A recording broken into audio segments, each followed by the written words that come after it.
Good morning. It is Wednesday, March 11th. It's 11:31, and I'm going to call the Athens City Planning Commission meeting of this date to order. Looking to my left and right, we have 3 members present, 2 are absent, but therefore with the 3 members, we have a quorum, so we will proceed. The first item on the agenda is the disposition of minutes for February 19th. Has everyone had a chance to take a look at those? Is there any comments or corrections that need to be made to any? Then I would entertain a motion to approve them as presented. So moved. Second. Second, okay. All in favor? Aye. Great, passed unanimously. Okay, we have, the next item would be that anybody who wishes to speak before the commission today, if they would raise their right hand and promise or tell us that, yes, that you will, to the best of your knowledge, present information that is true and accurate. So moved. Everybody, yes? Okay, thank you. So there are no cases today, and we have 3 communications on the agenda. The first one is a zoning change for 111 Hooper Street. So would Ms. Jennings or Mr. Riggs would like to make some comments? So this application is with Hilltide Partners. They were before you earlier in 2024 for a zone change for the same property. They ended up withdrawing that zone change request, and they are now refiling that zone change request. So be interested to hear from the applicant more information about that process. Okay. So would somebody like to tell us more about that? State your name and your company, I guess, for the record. My name is Taylor Cook. I'm a development officer with Hilltide Partners. Good afternoon, Mr. Chairman, members of the Planning Commission. As you may already know, we are Hilltide Partners, the 22nd largest affordable housing developer, according to Affordable Housing Finance, by starts in 2023. Just to recap, because you've heard from me before, I'll try and keep this brief. In November 2024, Hilltide Partners got under contract on 18.45 acres located at 111 Hooper Street. As you can see on this map, the site is located in the South Side neighborhood and part of the city's 2nd ward. It is also across the street from an existing market rate rental property called Monticello Village, which was constructed in the 1960s and has over 60 rental units. Of that total acreage, 8 parcels totaling 5.13 acres are within the City of Athens corporation limits and are subject to the city's zoning code. The remaining 13.32 acres, which would be on the right of this slide, are in Athens Township, which does not currently have a zoning resolution. These 8 parcels are mixed in terms of zoning, so they are a mix of R1 and R2. Our application for zone change on those 8 parcels would change the underlying zoning designation from a mix of R1 and R2 to R3. This would allow us to pursue multifamily development beyond 2-family buildings that are allowable under those current zoning designations. Our strategy is to pursue low-income housing tax credits from the Ohio Housing Finance Agency. We would then exchange those for equity that's needed to construct multifamily units, which would be income restricted to households at or below 80% of the area median income. And again, this is only possible if we're able to rezone these parcels to R3. Our proposal is consistent with the Athens 2040 comprehensive plan because it incentivizes housing for below median income residents, applies universal design standards and sustainable design standards, and creates additional housing options in the South Side neighborhood. My presentation today may seem like deja vu. You are correct. We submitted our original rezoning application on November 19th and communicated our request before this body on December 4th. We then received the Commission's positive recommendation on December 18th. However, on January 18th, we rescinded our previous application and then resubmitted a new rezoning application. There are 2 main reasons why we chose to do that. The first being in early January, Hilltide Ventures, which is another entity under Hilltide Partners, assumed the purchase and sale agreement for the site. So Hilltide Partners is an umbrella entity. Underneath that, we have Hilltide Ventures, which owns real estate, Hilltide Development LLC, which serves as the development entity, and then there are other entities that we use. So in this application, we have included an assignment and assumption from Hilltide Partners to Hilltide Ventures. We have seen other applications get muddied up because of entity names being correct, so we wanted this to be reflected correctly, and then also include that assignment and assumption in our application itself. Secondly, draft guidelines have been released for the 4% with state LIHTC round. This is another round that OFA runs. These draft guidelines are going to be helpful for larger projects, greater than 50 units typically. So this is a better fit, we see, for our project. It also makes available Ohio Housing Trust Fund dollars, which are resources that only need to be repaid through cash flow. So it's really just another development source that we can use to help construct these properties. And it maintains the appellation set aside. So one of the reasons why Athens County specifically has been kind of a hot spot for LIHTC development is because of this appellation set aside. So with that, I wanted to keep this brief, but that concludes my remarks, and I'm happy to answer any questions you may have. So we approved it from Planning Commission. Did it go to City Council? I believe we rescinded it prior to the City Council meeting. Okay, thanks. Yes. It's a minor question, but I think your distinction between the two subsidiaries of Hilltide explains why there's one address of South Carolina on one document, but signature page from Atlanta, Georgia. Correct. So, Got it, yeah, okay. correct. Okay. This is just a communication. Correct. So yes, they will come back on the second, I assume. And just one other question then on process, because I do remember Service Safety Director Stone said that one of the main concerns with this location was the hillside, and whether or not the engineering would suffice to be able to take the utilities. And so I guess in the process, that's what our city safety services and code office looks at then for the final design to assure that. It's like a question, I think, from Yeah, my part. those details are usually a part of the Title 41 process, which Okay. comes after the zone change. Okay, great, thanks. Anything else, sir? Okay. Any comments from the public? Hearing none? Well, thank you very much. So basically, this is a communication. You will be on the agenda, I believe, for our next meeting, which would be the 2nd of April, where we would then, I believe, approve or disapprove the request for the zoning change. If it is approved, it would then be forwarded on by the commission to the city council. Okay. Thank you. Thank you very much.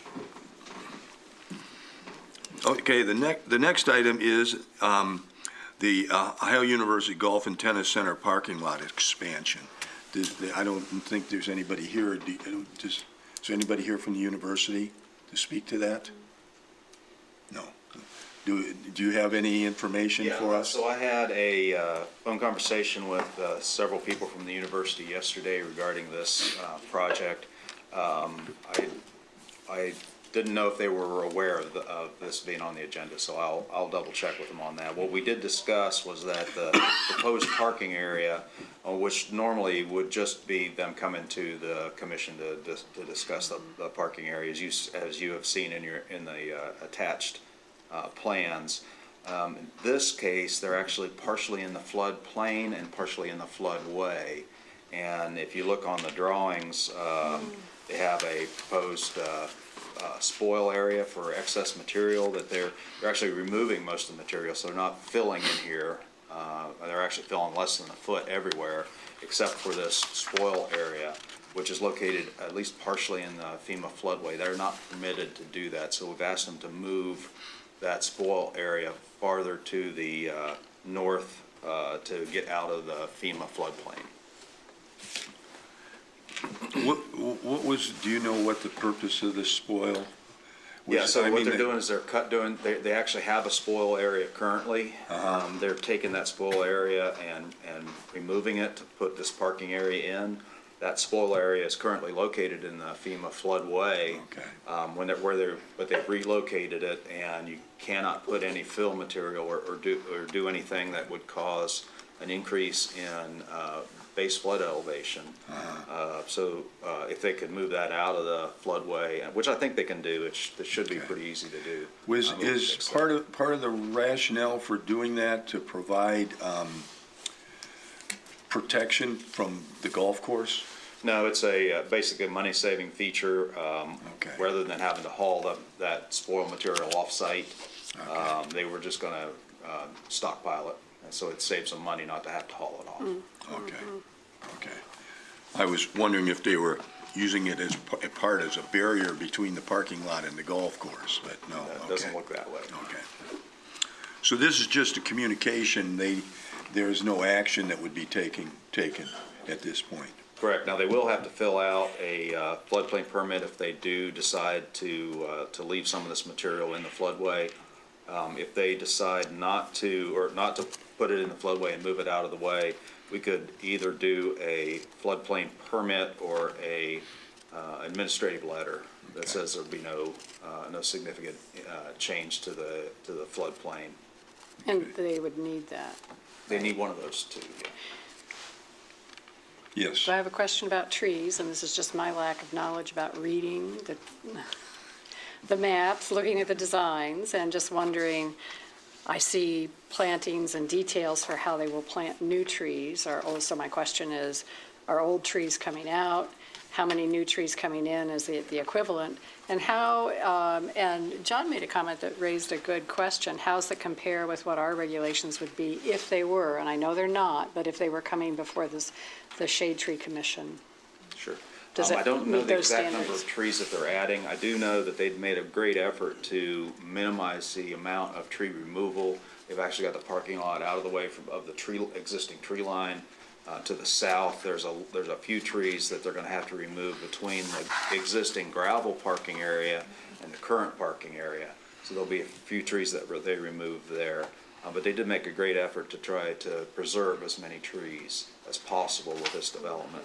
If this was not a university project, they would have to come before the Planning Commission to get a Title 41 site plan review because of the number of parking spaces that are required here. And then they would have to get zoning, land development permits, floodplain permits like you would in a normal one. They don't need to do that here because they're the university. Right, right. Okay. Anything else, Ms. Nisley? Nope. You got anything? Okay, so, thank you very much for that. So the next communication is Title 41 communication or application for Blackburn Landings, Spire Development. Would you, Dave, Mr. Riggs, please? Let me just Yeah. take a shot here. Okay. So this is the communication for the Title 41 Blackburn Landing site development. We did meet we do a pre-application meeting this week. They did submit the application and the fees. We had several comments and conversation, probably an hour-long meeting.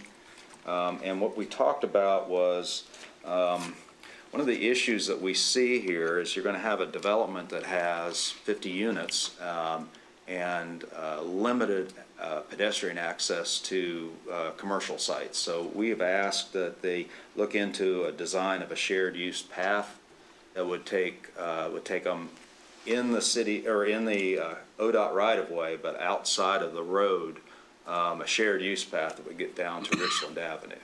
And so they will, we've asked them to participate in the design And then the city would actually do the infrastructure improvements for that sometime in the future. We also talked to them about how the interior development would connect to that shared use path. We're working on that. We understand that ODOT is doing some traffic analysis of the intersection of Blackburn Road, because that's a fairly dangerous intersection. This would add additional trips per day. And so we've asked them to provide some information on that so that ODOT can review it. There's also some other development that's coming in here. You know, there's the potential for a church to be located on Blackburn, South Blackburn Road. We want to look at all of those proposed improvements to analyze what the needs are going to be to keep that intersection as safe as possible. We also asked them to provide water pressure and flow information for the existing and proposed water lines that are out there. The fire chief was interested in, they're going to have to sprinkle this building, so he was concerned about using the flow from a fire hydrant as well as internal sprinkling, make sure that we had adequate capacity for both, and they're checking into that. There's a lift station that this sanitary sewer run to, and they're going to check to see that the capacity of that lift station is adequate for this additional development. We discussed the utility connections and materials for connecting public utilities. We were concerned about, or the fire chief was concerned about the turning radius, the intersection off of Andover, I think, so there's a sharp bend there to make sure that fire trucks could make that turning radius, and also that it could get to at least 3 sides of all the proposed buildings for fire safety. We looked at the zoning regulations, parking, and they seem to meet all the requirements for that. And we also looked at the shade tree requirements, and they have, I believe, 66 trees that they need to install, and it looks like that they're going to meet those requirements as well. Sorry, that was a mouthful. Any comments or questions to Mr.? I'm trying to visualize it. I think I had it on the wrong side of the highway.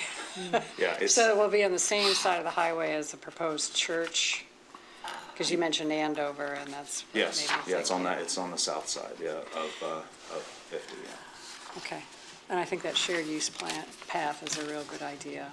We have bicyclists coming down from United Dairy Lane, or United Lane, Yeah. into Richland Avenue on Route 50 already. Okay. Hi, good morning. My name is Sean McMickle, and I'm with Spire Development, and we are the development company behind the proposed Blackburn Landing. I brought some larger printouts of the site plan Okay. in case it's helpful. Obviously would be for me. Wrong. Oh, yeah. Okay. Thanks.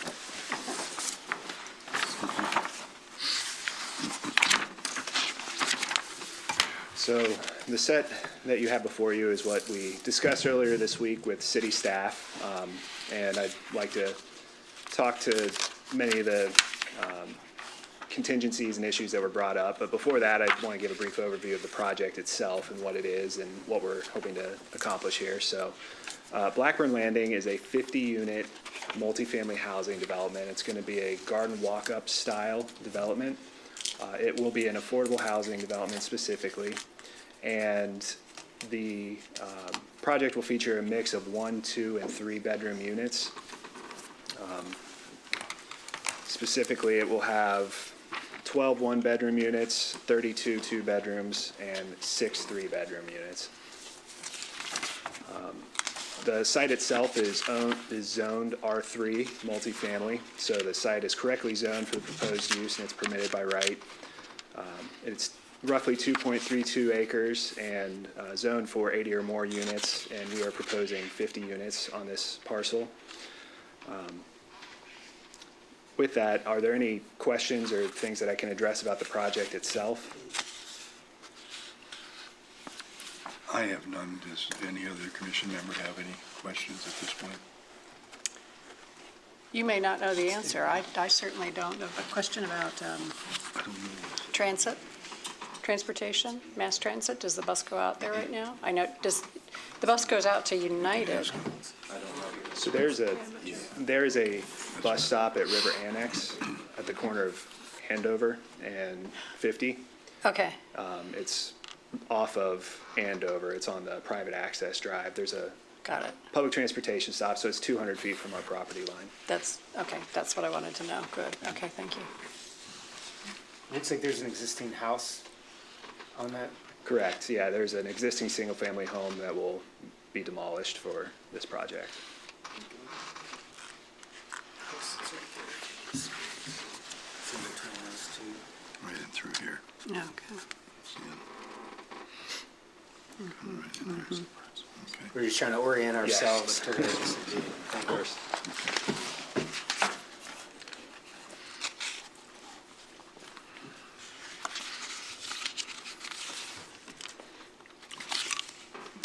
Any other comments? Are the neighbors, have they been communicated with? Okay. We'll do a public sign on the property today to address the next meeting. Okay. Because it looks like it's right in these other people's backyards, correct? Yep. Okay. Has anybody from the company talked to the neighbors at all? We have not. Yeah, the property is zoned and is permitted by use, and so we've just gone through the appropriate city procedures for approval. Okay. Okay. And that sign will have the date then, the next planning commission meeting Yeah. would be, okay. Yep. Yes. I did forget to mention that we also had, staff also had some questions about whether this was a slip-prone soil or not. And as you know, this is on a slope. There does look to be some potential for slip-prone soils here, and the developer is doing or has done a geotech report on those soils. And I did confirm, line 3 of the Athens Public Transit does go out to Andover, and then it connects all the way through Uptown out to Market on State, so it's on Okay. that line. What are those buildings on Andover that are adjacent to this property? Are those other apartment complexes? Yes. Okay. And does the city own a unit out there? I thought we used to. Not sure. Okay. Okay, thanks. Okay. So the meeting that we held was earlier this week, and we're actively addressing all of the engineering concerns. A couple of them I can speak to now.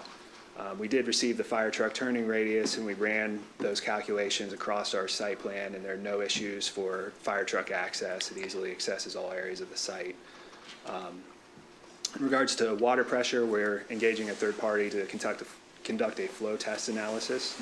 And so we'll have active data on the water pressure in the area. Likewise, we are performing a sewer analysis on sewer capacity for what the project will require, as far as how that will affect the 50 pump station. And in regards to the geotechnical report, there is nothing in the geotech report that suggests we would not be able to build this project as proposed. There are some plastic clays on site, and we have planned and budgeted for appropriate mitigation measures. And so there are no concerns with the on-site conditions as far as developing the project. And again, we are complying fully with the zoning on site. And so any of the engineering issues, we won't be able to move forward with the project if we're not able to satisfy those. And so I just want to stress that this approval at the future day would be on the zoning and the site plan as a whole. And again, we cannot build it if we do not address the engineering issues. Okay, thank you. Is there anybody who would like to speak on this particular project in the audience? None, okay. So basically then, this will now also be on the agenda for the next meeting as a case, which is scheduled for April 2nd. Am I correct about that? Okay. Yes. Okay. Thank you very much. The next item on the agenda are reports. So, Ms. Jennings, do you want to start? Do you have anything for us today? Yes, so I provided some maps for the commission's review. We have been discussing the zoning at the intersection of Lancaster, Columbus Road, Second Street, and even further up along Columbia. And so I've prepared two maps. One, the current zoning, just for a reminder, and then the second map is kind of a proposed zoning map. And so we're looking at, as of right now, the impetus for this rezoning is looking at the old fire station headquarters. The city has interest in leasing that space to a business, and currently the zoning does not allow for that business to be located there. And so that kind of started the conversation of looking at the zoning in this area, and might as well address zoning and incompatible land uses that exist already in that area. So we looked everywhere from the Second Street intersection all the way up to like the old Dairy Queen at the corner of Sunset and Columbus Road, and are proposing to increase the business zoning there. Looking at doing B2 zoning more closely at the intersection of Second Street along Lancaster, up until it splits into Columbia, and then down the road some along Columbus Road, and then switching to B3 along that corridor, kind of the western side of Columbus Road, and then extending out from Sunset further out to where B3 is already existing on Columbus Road. In addition, we looked at the residential zoning in the area, and so just to better match existing uses, we're proposing that some properties along Columbia be rezoned to R3, which is multifamily, and then also up closer to the old Dairy Queen site, rezoning a property there to R2, just to create a buffer between the B3 zone and the R1 zoning that is existing. In addition to that, we also are going to propose to rezone the cemetery that's up at the corner of Columbia and North Lancaster to our open space zone, just to better reflect that land use. If the commission has any questions about the proposal or any ideas about allowable land uses, we'd be happy to answer them. So basically, Columbus Road is basically going to be all the way B3. That's our thought. Basically, that'll run down until it butts into what is B3 currently. Yes. Is that true? Okay. And I'll speak to the parcel lines. There's old state right-of-way that is existing here, so that kind of speaks to some of the funky parcel lines you'll see on the maps. But we would look to follow the proper property lines as best as possible with the zone boundaries. We also would like to, we're considering maybe vacating some of that ODOT, what was old ODOT right-of-way, because there's more right-of-way there than is needed for the existing corridor. And how does that process work? So what we'd have to do is we'd have to work with the Service Safety Director and the City Engineer to make sure that there aren't any existing utilities in that right-of-way. That right-of-way was actually, as you may recall, acquired because that was going to be the bypass for Route 50 along years and years ago, probably in the 60s. And so they acquired the right-of-way for a 4-lane in this area, which, of course, that's not going to be built that way now. Because we have the new bypass that goes around. So ODOT acquired that, bought the property from, or acquired the property from the residents. Typically what would happen with vacation of those right-of-ways was that it would go back to the property owner. If there was an original platted lot that was located in there, I think there are a couple platted lots in there, those would then return to the city or the previous property owners, depending on how they acquired that right-of-way. Go ahead. I'm unclear where that right-of-way is. So if you, So this is the new proposed one, correct? Yes. yeah. And then I have just a couple questions about the residential in that The area. right-of-way line is, this is the right-of-way here, clear back here. And so we don't okay. need that right-of-way necessarily. So we have to Sure. check, make sure there aren't any existing utilities, and then maybe pull that right-of-way closer to something that's actually required. There's also right-of-way that was acquired here, and this is the platted lots I was discussing. So that is all now right-of-way, but underneath it was those original platted lots. So those aren't existing, and that answers one of my questions, because I wondered if those were existing private properties, because I know just kind of off Sunset and, is it Eric, is that how it's pronounced? Yes. You know, there are a number of homes that have been there. Yes. Yeah, so Sunset Drive actually has got some interesting history to it. It was a public road. It's been maintained as a public road, but never had the original right-of-way. The city went in years ago and acquired that additional right-of-way that was needed, and we accessed that and maintained that drive. Most of that is not going to be located in the proposed zone changes. You can see Sunset Drive in the proposed zoning is still staying residential, except for the one piece that we were talking about. And then right at the intersection of Sunset and, well, that's actually where the Dairy Queen Dairy is. Queen, yeah. We wanted to try to keep that more of a commercial rather than residential zone there. So potentially what we're talking about, though, is expanding, say, across the street at Sunset Drive, across the street from the Dairy Queen, down into what's kind of a deep dip right now. It's pretty steep. Yeah, pretty steep, yeah. Okay. And, just a no. follow-up question to yours, Chair. A question on process. So, you know, knowing that this kind of discussion will be of interest to the neighbors, what kind of process So we're we'll just go through discussing from- right now. If we wish to move forward, we can present that to you as a zone change request that would come from staff.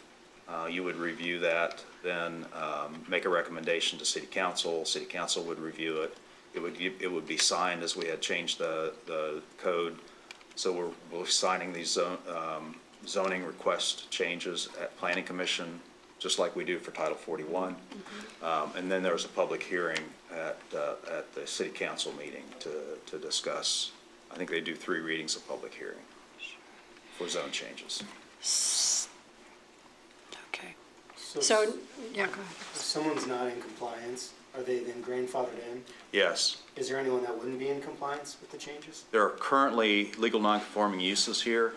We tried to make these zone changes so that it would minimize those legal nonconforming uses, but there still may be some. It would just be less nonconforming. Like single-family homes, are there any of those that we're changing to now a B zone? Or Most of those are already legal nonconforming duplexes. Okay, Yeah, so they would all comply with the. they would then comply, yeah.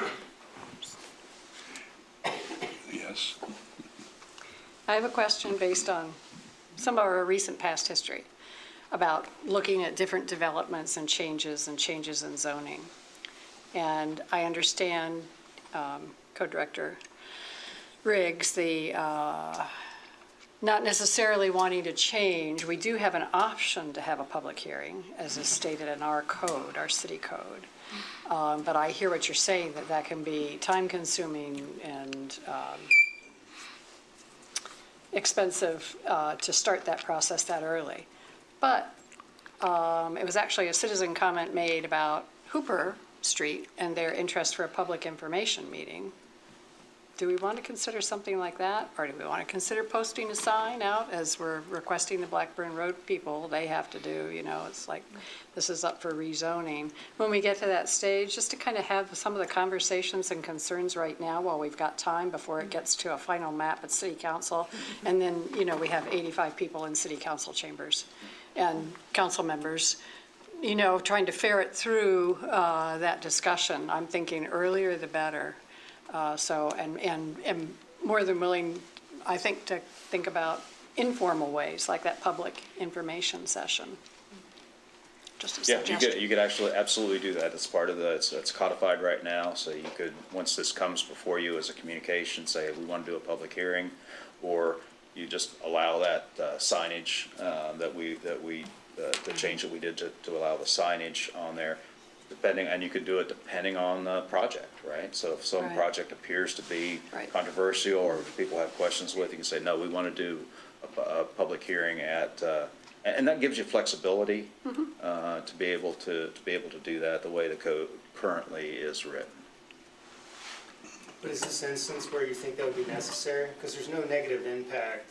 And I get what you're saying, if we're doing a zone change for someone to be able to build something different, I think that's much different than if we do these zone changes, these are in the best interest of the city, these help all these current conform, and there's no negative impact, it might Right. be a waste of Right. time. Well, that's where you have that flexibility right Right. now, the way it's Like, written right now. This one might not recall it, but if I lived on Sunset Drive and I saw that going to B2, B3. and B3, and it's within 50 feet of my backyard, I'd want to know now, because there might not be a development there for 20 years, but there might be, and so to have so maybe it's Yeah, no, that's fair. I was thinking informal, maybe it's not the public hearing, but, just a public information session, or, And I was wondering the same kind of thing is, there by Sunset, there's a big bump into what is R1 with the B3. Does that make sense to be, I mean, I haven't been out there to look at that or see what's there, but, Currently, I believe most of that is public right-of-way at this point, right now.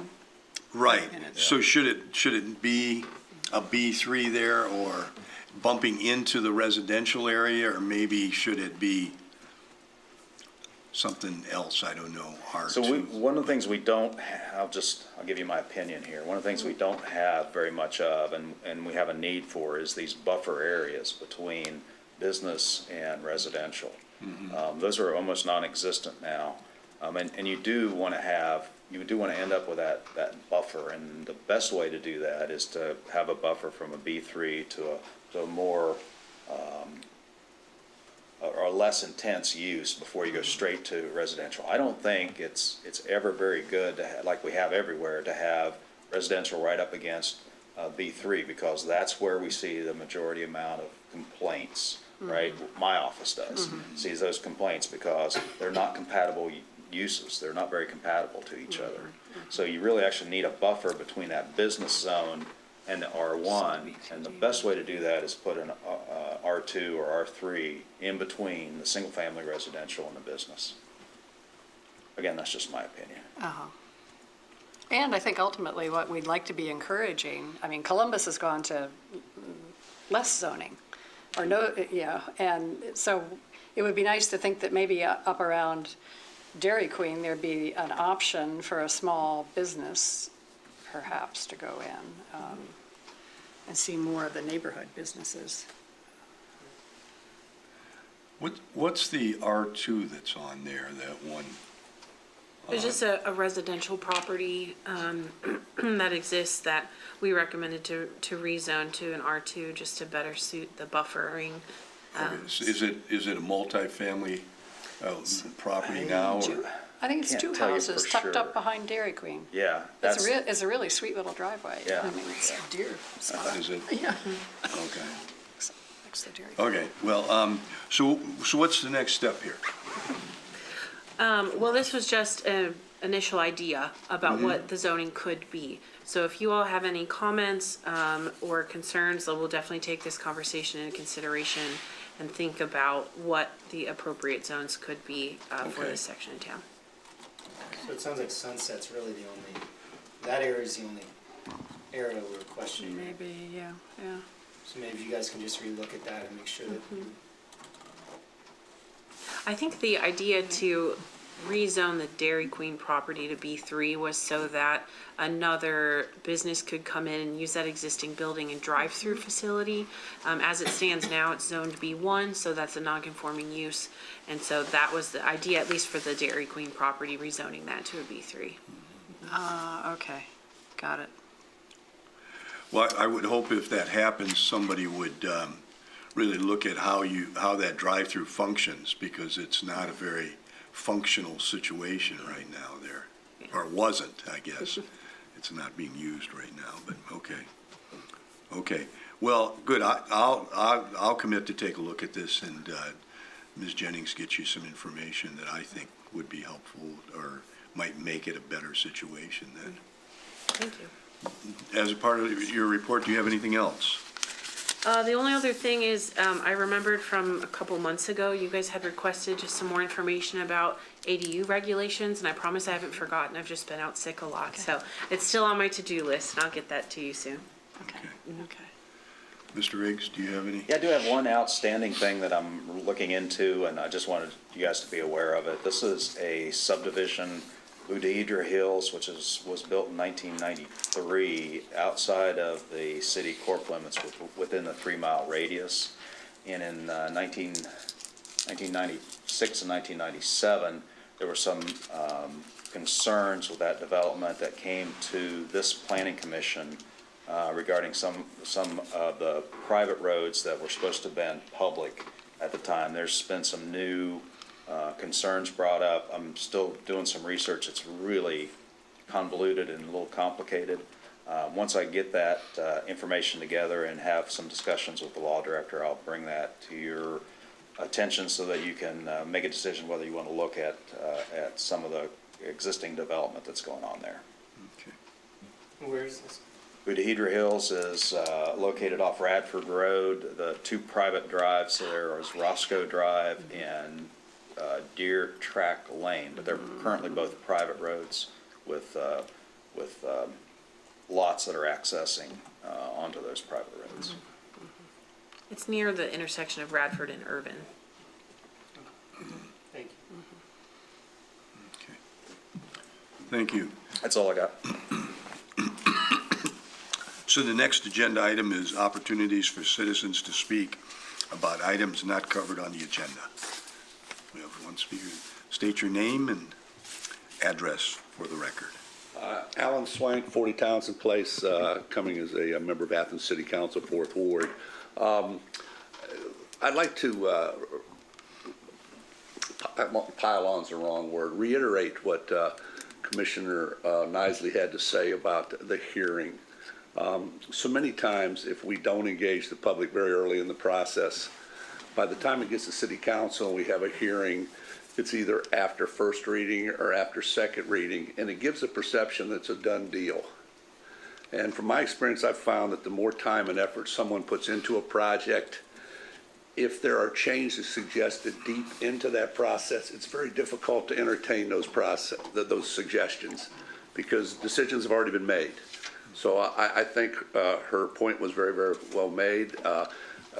I don't think it necessarily needs to be a completely formal thing, but when we have hearings like that, sometimes we hear from people that we wouldn't normally hear from, and hear some things we might not normally hear. So I appreciate your comments, and I hope you can, if this moves forward, that we would do that, have that hearing. We'll still have the hearing, the normal council process, but we may be able to flesh out some of those things so that, as you said, we don't have the fire chief out here with his clicker clicking so that we don't go over capacity when people show up, and we've had that happen 3 or 4 times in the last 2 years.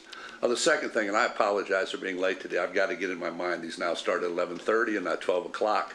I know that item 1 and 3 on the communications will eventually come through council, but item number 2, is that something, I'm the chair of the planning committee of council, is that something that will come before city council also? I'm just trying to get ahead of the ball game here so we're prepared to add this to our agenda as necessary. No, I do not believe so. Okay, great. Thank you very much. You're welcome. Yes, Ms. Nisley? I'm going to raise one question. This is just me, linear thinking sometimes. Process. So we've talked about updating the comprehensive plan, and I know that Councilmember Swank, your committee would be, involved in that. And we've talked about this potential rezoning, and we're working on zoning. We're really busy, which is great. So, and we've talked about rezoning, doing maybe some of this mapping for the same thing for the south side around Old Pomeroy Road. So my question is, how are we dovetailing all those efforts? It's a lot. and how you see, I guess my question would be to you all, because you're our experts, and how you see the process best working to do accomplish all those things. I would say at least for the Old Pomeroy Road site and this particular site, we have current applications where the zoning is a question or a problem. So that's why those are coming before you today. And we were, we didn't move forward with a proposal with the Pomeroy Road location, but just discussed the necessity to look at the zoning there. For this property, we took advantage of looking at the larger zoning issues in that corridor because there are so many non-conforming uses. And so that's kind of why we came forward with a more formal potential proposal for rezoning that area, and not waiting to bring that forward during the comprehensive plan process. I think with the comp plan, I see a lot of conversation about our individual neighborhoods, overall network issues, whether it be transportation or open space related. And then I also see a lot of conversations happening about our allowable land uses within the zoning ordinance. I don't think that the comprehensive plan will go into detail about where certain properties need to be rezoned. But that's kind of how at least these items are all kind of fitting together. Okay, thanks. I just want to make one comment about additional public hearings and communications, and I'm not opposed to that. I think we need to look really closely. I've had an experience where I was a part of a team trying to develop a particular site in town, and it was pretty challenging. We had zoning changes that we had to make, and there were just a number of really challenging things that happened.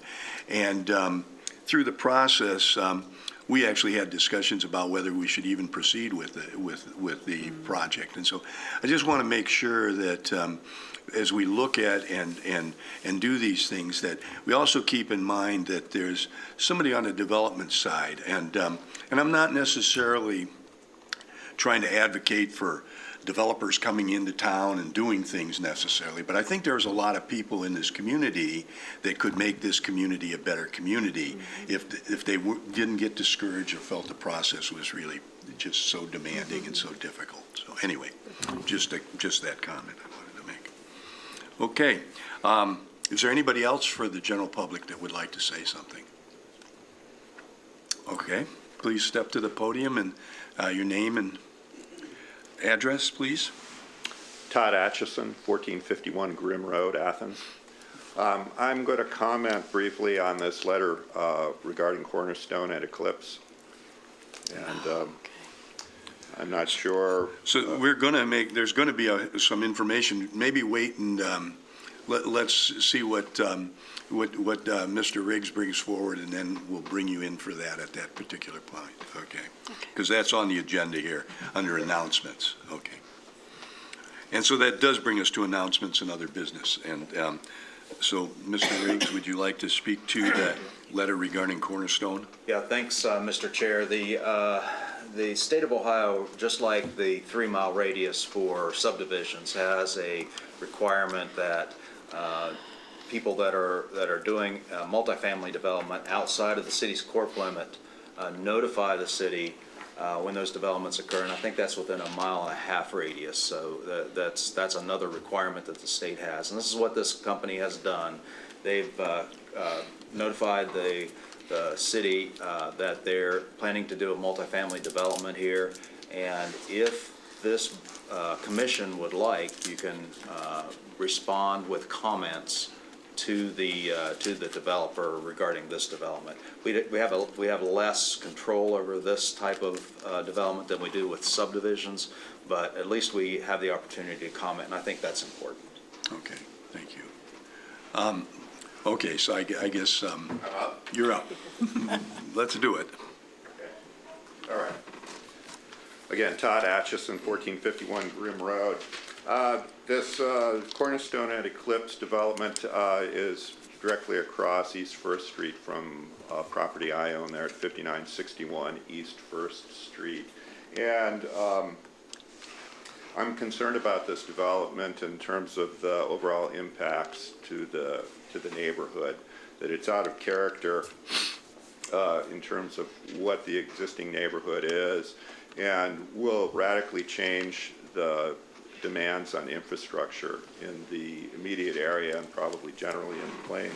There are also a number of other large apartment complex developments that are moving forward in the plains. One of them immediately behind me on East First Street that will access East First Street, 51 units. So we have a combined number of units, over 100 units going in within a very small space there on East First Street. East First Street is a rather narrow, semi-rural neighborhood right now, predominantly single-family homes, but mixed with some low-density apartments that are not quite the same character as this Cornerstone, which is multi-story, relatively high density, and the other development going in, I think they call it the Lofts by Woda Cooper on East First, is a three-story complex, much more dramatically imposing.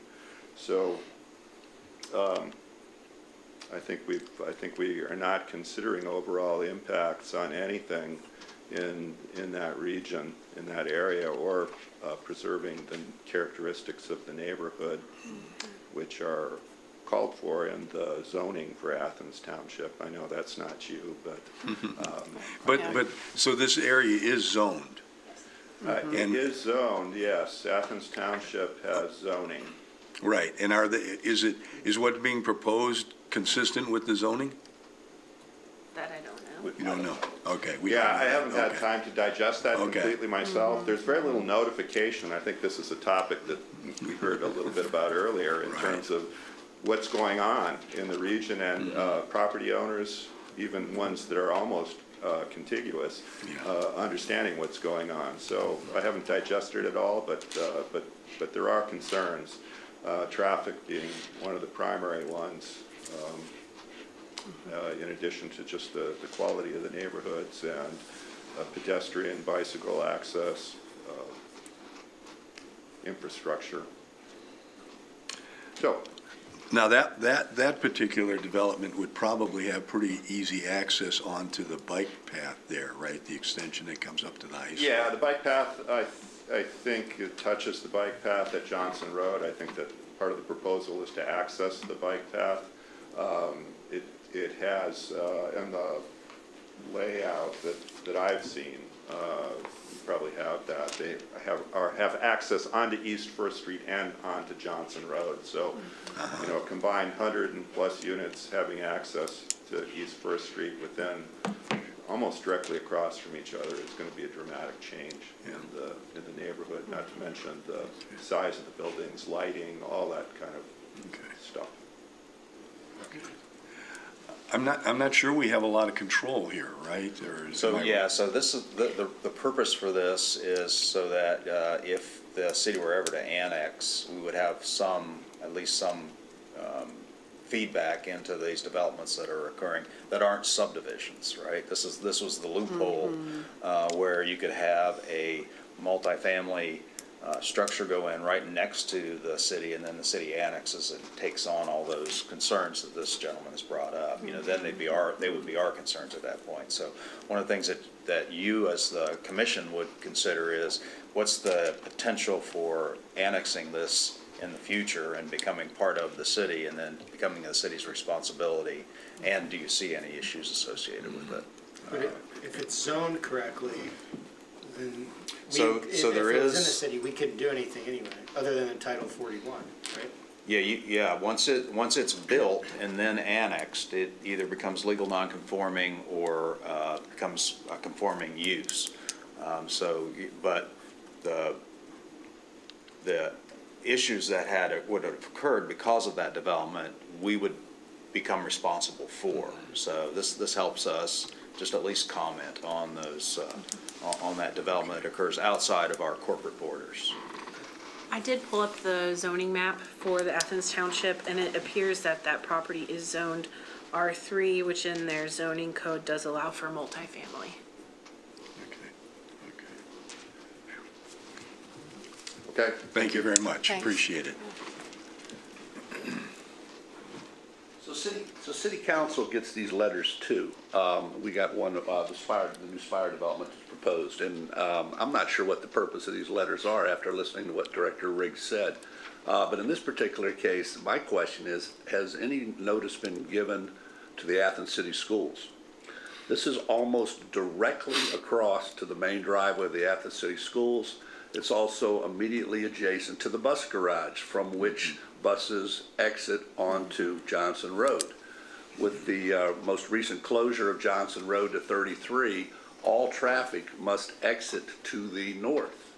And I'm wondering, has the Athens City School District been, so this goes back to, if they haven't, this goes back to what we were talking about earlier. We have to improve our communication early in the process. Whether this is a done deal or not is immaterial.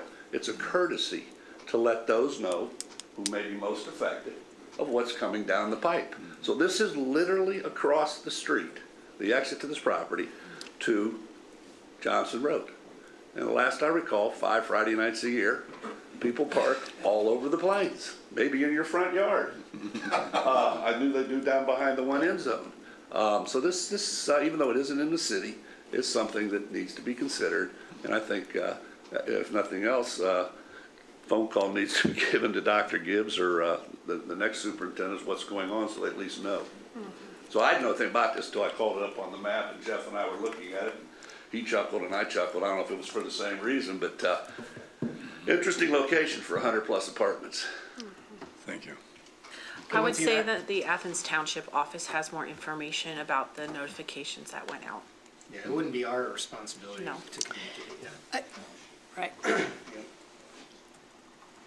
And Anything the else? letter does include, and that, I think David mentioned this earlier, an opportunity for this planning commission or other members of the public to submit comments directly to the state about this project. Is there a location where we can go see drawings? Is it, where, I don't know where the zoning office is or the office with the planes would be. Is that at the fire station or something? I don't know where. I know that Steve Pearson with the Athens Township Right. has been tracking this, so he may have more information Okay. about the drawings. Thank you. Okay. Okay. Is there any other announcements or other business? Sorry, sir, yes, please, Steph. About the same area, just wanted to add a couple things, because I lived there for a while, and I tend to move back. I got some houses I'm currently renting. But the access on Johnson Road is problematic, because there's a curve on one end, and then there's that bridge over the bike path on the other.